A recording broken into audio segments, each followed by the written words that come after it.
1000 টাকা যারা মানুষের ঘরে খায়া লিল্লা খায়া যারা বড় হইয়া বড় বড় কথা বলে, এদের কথা এদের কোনো সেন্স কাজ করে বলে আমি মনে করি। 500 টাকার জায়গায় 1000 টাকা দিলেও বা মোনাজাতের ভাষা পরিবর্তন হয়ে যায়, এদের কথার কোনো উত্তর আমি দিতে চাই না।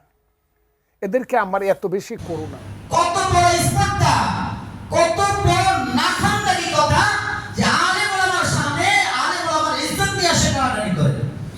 ওর মতো ফজলু এমন 10 কোটি ফজলু যদি আলেম ওলামাদের বিরুদ্ধে লাগে, আলেমদের সম্মান যেটা আল্লাহ বরাদ্দ করে রেখেছেন শেষ করতে পারবে? আরে আলেমরা যদি 500 টাকা 1000 টাকা ফিতরা যাকাত খায়া বড় হয়, ঠিক আছে, এরা তো সাদাবাজি করে না, 2 নম্বরই করে না। তুমিও তো সরকারি স্কুলে পড়েছো, সেটা তো সরকারি জিনিস খাইছো, আর সরকারি জিনিস করতে গেলে সেটা তো মানুষের দেওয়া ট্যাক্স।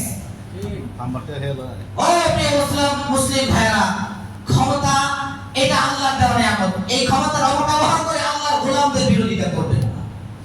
ফজল সাহেব, আপনি তওবা করেন। এমন আমি বলবো, সে যে দলে আছে, এই দলের যারা নেতৃস্থানীয় আছে, তাদের উচিত এমন ব্যাককল যেগুলো তার দলের অপমান হয়, এগুলোকে দল থেকে বহিষ্কার করে দাও। কিভাবে সম্ভব ছিল ফজল সাহেবের মধ্যে এমন একজন ব্যক্তি যে আলেম বলে কি, আরে ভাই মানুষ, আমি বলি না যে সব আলেম একবারে পুষ্প নিষ্পাপ, 2-4 জন কেউ থাকতে পারে যে আসিল না আগে সরকারে জান্নাতি বানাই দিয়েছে। একটা না ওই যে কি নাম, কফিলউদ্দিন, হ্যাঁ তো বলছিল প্রধানমন্ত্রী আপনি, আমি কনফারেবল, আপনি একজন জান্নাতি মানুষ, আপনাকে দেখলে জান্নাতের কথা মনে হয়। ও 500 টাকা এমন কিছু থাকে, সব যুগে কি কিছু থাকে যে 500-1000 এর বিনিময়ে পাল্টায় যায়। তাই বলে আপনি ঢালাও ভাবে আলেম সমাজকে বলতে পারেন না। ও বলে এদের ব্যাপারে আমার করোনা হয়, আর তোমার করোনা দিয়ে দিব, করোনা আল্লাহর করোনা নিয়ে চলি আমরা। মানুষের যাকাত ফিতরা খেয়ে যদি বড় হইয়া তোমরা যে কাজ করো আর আমরা কি কাজ করি দেখো। আমাদের দিকে তাকায় যদি তোমার ঈর্ষা লাগে, তুমি আমাদের মতো ভালো হয়ে যাও, নামাজ রোজা সব ঠিকঠাক হয়ে যাও, দেখবে মানুষ তোমাকে মহব্বত করবে। আমাদের প্রতি মানুষের শ্রদ্ধা ভক্তি তুমি যতই চেষ্টা করো প্রোপাগান্ডা চালায় শেষ করতে পারবে না ইনশাআল্লাহ। দেওয়া নিয়ামত আল্লাহ, আলেমদের প্রতি মানুষের নিঃস্বার্থ ভালোবাসা, এটা কথা বলেন না?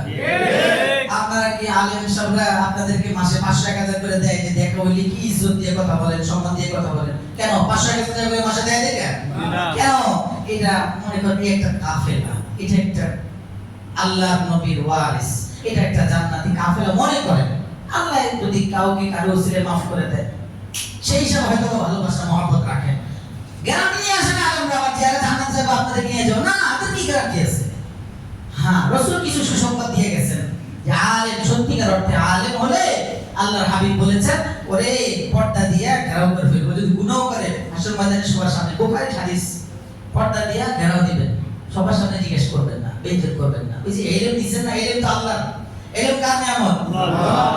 ইলম আল্লাহর দেওয়া সরাসরি নিয়ামত। আল্লাহ বলেন ওই ইলমটা আমি দিলাম, তুমি ইলমের অপমান করেছো, কিন্তু আমি তোমাকে আমার ইলম দেওয়ার পরে মানুষের সামনে জিজ্ঞেস করে বেইজ্জত করব না।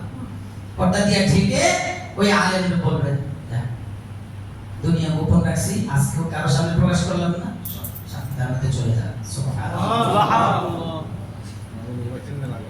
আল্লাহ সবার সন্তানদেরকে আলেম বানানোর ফিকির করার তৌফিক দান। আমিন। দিন শেষে সবাই এক জায়গায়, দিন শেষে সবাই যত নম্বরে 14 নম্বরই করে, কিন্তু বুঝে যে আমার এটা আমাকে জান্নাতে যাওয়ার ওসিলা হবে না, এইজন্য শেষে একটা চিন্তা করে আমার ছেলেটাকে একটু আলেম বানায় যায়, এর ওসিলা একটু যায়। দিন শেষে সবাই ভালোটা বুঝে, কিন্তু গ্রহণ করতে পারে সময় মতো বুঝে না। আল্লাহ ফজল সাহেবের মতো এমন যারা আলেম ওলামাদের এবং ধর্মপ্রাণ মুসলমানদের বিপক্ষে কথা বলে তাদেরকে সহি বুঝতে হবে। আমিন। কথা বলে এমন মনে হয় যে জ্ঞান বুদ্ধি কিচ্ছু নেই।